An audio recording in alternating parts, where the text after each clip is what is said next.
Welcome to One Word a Day. I'm Sophie, your pilot into the universe of Chinese. Let's explore some new concept that's related to human relationship in this month.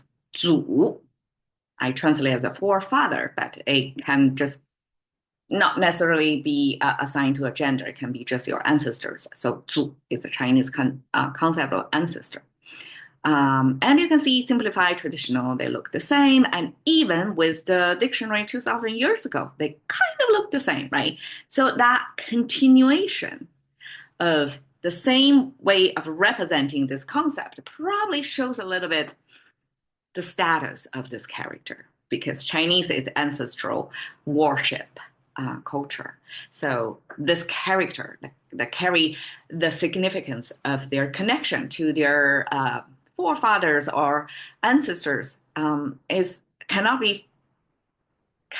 be changed like many other characters that kind of a ruler or kind of cultural trend or the simplification in the 1950s by communist regime, right? That's again the rulers have the free will to change. So this character, because it's a cultural weight in Chinese culture, it kind of transcend the regimes over dynasties. Nobody touched this character. So it remained the same format as before. So what that format is, okay. Short answer, the left side is an altar, the table people use to worship. The worship object can be the divinity out there, the heaven, the heavenly actually implies the weather conditions, the biosphere out there that forms the outer boundary or the conditions of your existence, right? Your weather in abstract, in concrete, and then it can also worship your land. So heaven and earth are the object of your worship, but also in Chinese culture, worship your ancestors.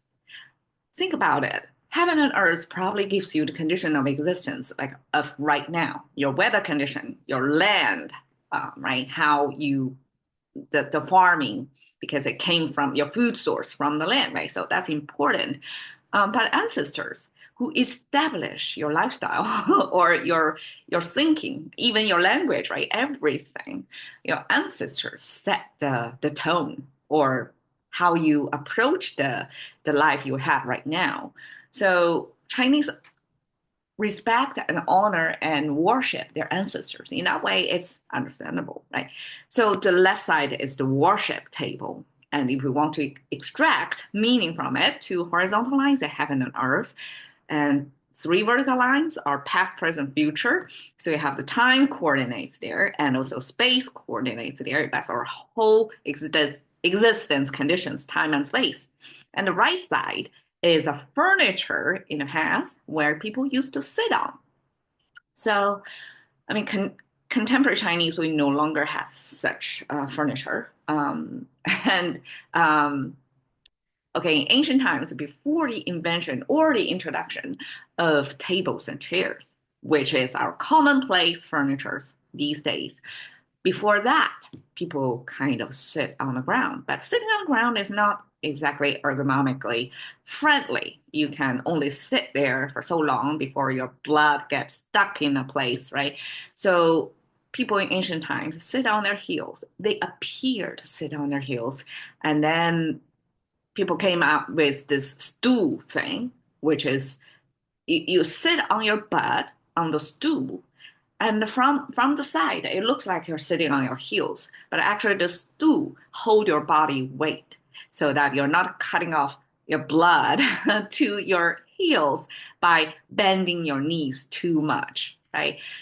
So that stool became abstracted as it's close to the ground and sitting kind of protruding above the ground because it has to be a surface raised above the ground, right? So that you can sit on. And then the two horizontal lines were the abstraction of four legs. So this tiny little stool kind of low hanging, close to the ground level, four legs got abstracted because from the side, either from the front or the side, the four legs could easily merge and became just two legs, right? And this two leg, instead of drawing out outside this object, the stool thing, it was packed within the stool boundary there. So these two horizontal lines are actually the four legs abstraction and packed, contained within. So the stool then was associated with, imagine your clan, your people. When they have a family gathering, making big decisions or simply, domestic communication, but way more than today's nuclear family. Like you just dinner table talk, right?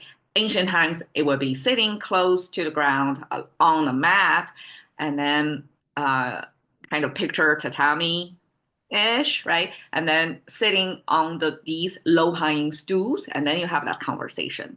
And this shows like all the family members of you from your clan, cross generational, and I'm not sure. I don't. I didn't check whether women were allowed in that conversation in a meeting environment. So this forefather, again, it was assigned to a gender because Chinese culture definitely is a paternal. Well, the dominant Chinese culture is paternal. There are some little tribes in China that's kind of maternal as well. This paternal culture would enforce that your last name, your lineage, are going to go by the father's lineage because always we are made from the blend of mother and father, right? So which way to keep track where you come from? So paternal society would track down the lineage of a father, right? So that's why I translate it as a forefather. In the expressions 祖宗 is forefather plus the clan symbol. As you can see, the 宗 share the same image, but have this domestic private space with a chimney on top to show like everybody under the same roof. So basically, it's your household. But in ancient times, again, it's cross-generational. It's big. Sometimes, if a family develop well, it could be hundreds of people living under the same roof. All right, you can imagine that's like a big roof. All right, 祖国. So this is a pairing of your forefather to your nation, to your country. So that's a 祖国 is the expression I grew up in. Whenever we talk about our country, our nation, we're talking about our forefathers' nation. So it's equivalent to English motherland. But see how interesting. English would say motherland. That's where your mother came from. English would tie your birthplace to your mother, right? But in Chinese concept, we attribute it to the whole lineage of your bloodline and tie that to the country.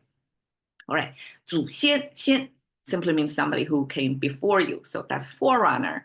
But of all the forerunners, 祖先 we're talking about the forerunners that carry the same bloodline, the same family name as yours. So that's how we say 祖先. And eventually, this concept of 祖先 simply in Chinese, it breaks the mold of your bloodline. Well, I guess in a sense, we all came from the same forefathers and then eventually branch out into different families and more bloodline, more lines down the lineage tree.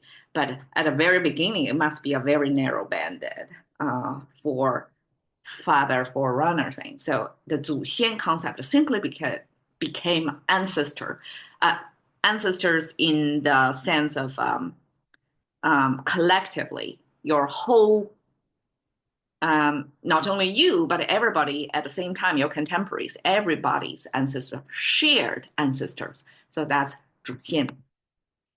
So here is the scene created by ChatGPT of a family. You can see different genders and generations gather to pray to their ancestor. And ancestor worship is important in China. Probably also serves similar function as Christianity to people because in Christianity, people pray and they feel connected to the ultimate creator, right? But this ultimate creator is kind of abstract, hard to understand or materialize it or visualize in your mind. Chinese make it concrete.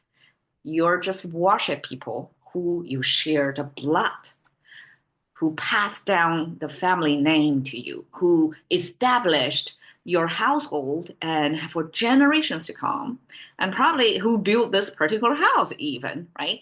So people who came before you in your family, defined by that father lineage, are going to be this, name tags on this wall, and all of them you're going to worship, and it's sort of the same function as Christianity, that so that be you can kind of look beyond your personal, your individual suffering and realize the bigger context of your existence of all that people, men and women before you, and to appreciate the life you're given, the protection, the province, providing the abundance, the guidance from ancestors. So all that were provided and kind of formulated into this kind of ceremony where the whole family gather in this solemn, this almost like a meditative moment of quietness so that you feel connected to your past, to the people before you. So that's 祖. Thank you for your time. See you another day.